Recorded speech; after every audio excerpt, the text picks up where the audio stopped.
Well, the Coalition's made a bold promise to protect Australian kids from online harms, pledging to introduce a verification system so age limits on platforms like Facebook, Instagram and TikTok are properly enforced. Joining me now is the panel, Hobart City Councillor Louise Elliott and my Sky News host buddy on the Late Debate, Caleb Bond. Caleb, Peter Dutton vowed to raise the age of kids accessing social media from 13 to 16 in the first 100 days if he wins office. Is this a good idea? Well, look, I think we're all sympathetic to the idea that children under the age of 16 probably shouldn't be on social media. The harms are well documented and we see the consequences of them every single day. But how do you actually enforce something like this? Because what Dutton has said is that he doesn't trust the social media companies to do it themselves, so it would have to be enforced in some way via the law. Now, of course, children under the age of 16 or over the age of 16 for that matter, quite likely don't have any form of identification. They don't have a driver's licence or something. So if you want to legislate that you have to be 16, that has to be enforced in some way, which means you need some mechanism to confirm your age. Now, if that means that we've got to start giving access to our birth certificates to social media companies, I'd be concerned about that. If it means that we have to come up with some sort of digital ID to give to every child in the country, I'd certainly be concerned about that. If it means that we're using some sort of AI to look at your face and determine what it thinks your age is, I'd also be concerned about that and how exactly something like that would work. You know, it's all nice to say that we want to do it. I don't know how practical it is. Yeah, I reckon you're right. It's a great idea, but how? Louise, we start to get into the territory of what responsibilities should government take on and what responsibilities should parents take on. Are we running the risk of government just policing too many things? Yeah, there definitely is a risk of overregulation, and I am one that shies away from that, especially when it comes to adults. And I completely take on board the practicalities point of view, and it'll have to be really fleshed out how that would work in real life. I do think, though, there is some merit in definitely exploring it further because, like we say, the harms are documented. It's obvious what's happening to children and adults in terms of our attention spans. But I think, like I say, there is benefit in exploring it further. Because, the harm's being done to our kids. It's something we do need to look at. And of course, people will find a way around things, but that doesn't stop us looking at other things. I mean, there's plenty of kids that have a drink at 16 when the legal age is 18. The law's in place for a good reason because it isn't good for us. So I want to see it explored further, but it has to be practical, the solution. Yeah, well, I think both of you have said what most of us are thinking. We like the idea.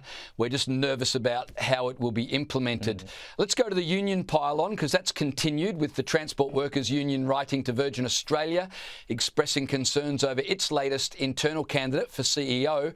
And 3 other unions have decided to back the CFMEU's push to get the AFL chief umpire sacked. Louise, what's your reaction to these union spats? There's a lot of strong-arming taking place at the moment. It really is no surprise that, union level rates, membership rates are just plummeting. And when you see behaviour like this, it's no surprise at all.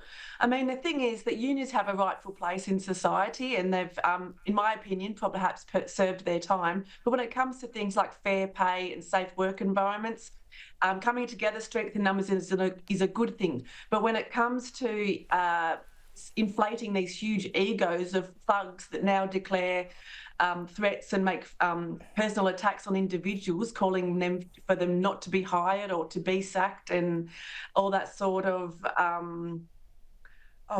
blackmail, that's not on at all. So that this, I can't believe that actually the one union leader in particular, this notorious for this sort of behaviour, the one calling for the sack of the umpire. So there needs to be action on this because it's appalling for unions in their reputation and does very little for improving their membership.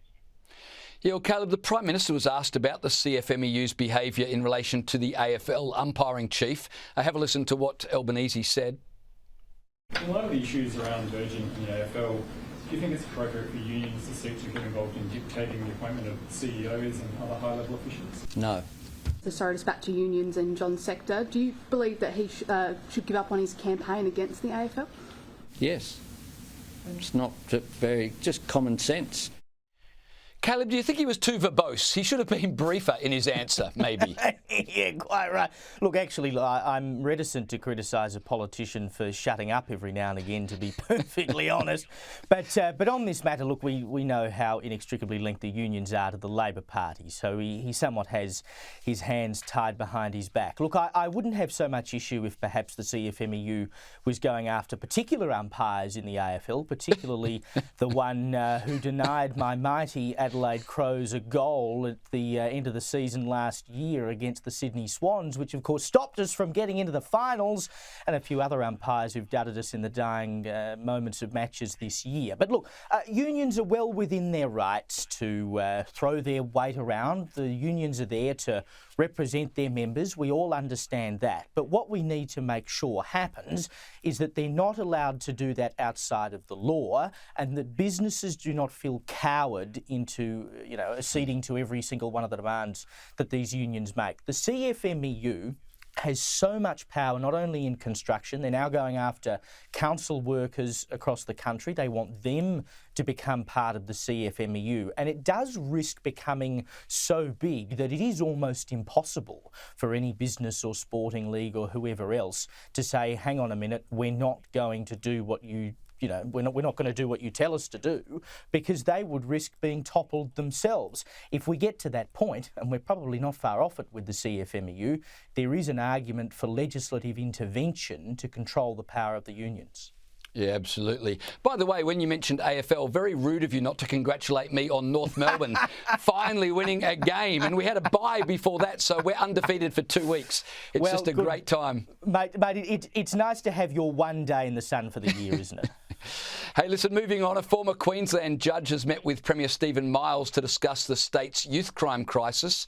Former Judge Clive Wall called for a number of radical measures, including another trial of the Newman government's boot camps, and perhaps more controversially, making parents pay compensation to the victims of their children's crimes, holding parents more accountable. Louise, the fact these ideas are coming from a former judge should add weight to them, should it not? I think so, absolutely. And in looking into this situation, this judge has been advocating for things like this since 2000, for almost several years now, actually. And I think good on him. I admire his persistence in advocating for what he believes in. He's seen this day in, day out. He's seen the people that front up to him. And there is such a massive problem with youth crime across Australia. And the crime and people that's being conducted by are really getting more and more arrogant in what they're trying to do. So I think, yes, parental responsibility is a great thing. I've got 2 young kids. If I take them into a shop and they break something, I've got to pay for it. That sort of responsibility should continue. I do feel for the parents who, if this was to be brought in, really have unruly kids on their hands, and that's why youth justice needs a two-pronged approach between prevention and early intervention, but also accountability, and accountability sits with parents. Yeah, absolutely. Caleb, I don't want to lose you from the late debate. I love working with you, but there may be a job opportunity. Paul Barry, the long-serving host of Media Watch, is leaving in December.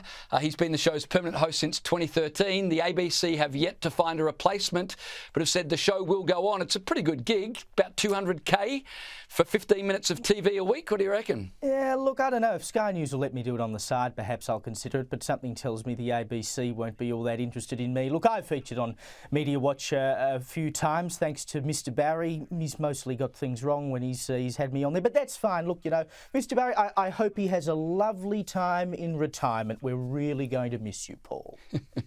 We didn't get to the last thing I wanted to ask you, which is Pope Francis asking priests to limit their sermons to just 8 minutes. Caleb, I don't think you go to church anyway, do you? So you don't care. But 8 minutes, really? You got 5 seconds to answer. Look, I just hope that our viewers can take us for more than 8 minutes, put it that way. Fair enough.